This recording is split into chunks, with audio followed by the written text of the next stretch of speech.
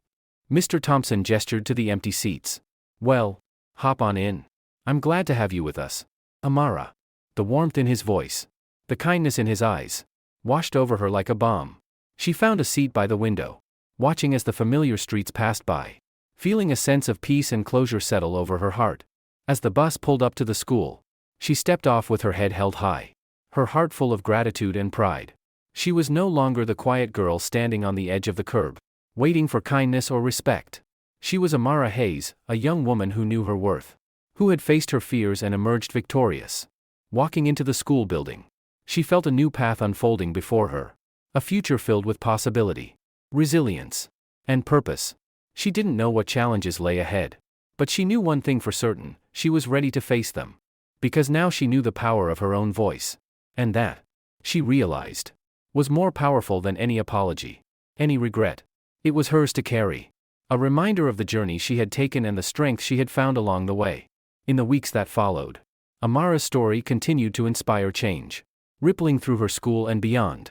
Her experience had become more than just an isolated incident, it had sparked a dialogue, a demand for respect and fairness that couldn't be ignored. Students, parents, and teachers alike were motivated to examine how they treated one another, and the school's administration found itself facing new questions about accountability and culture.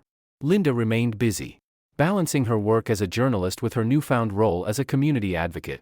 She collaborated with the advocacy group that had supported her and Amara, working together to implement programs that educated students on empathy, equality, and courage.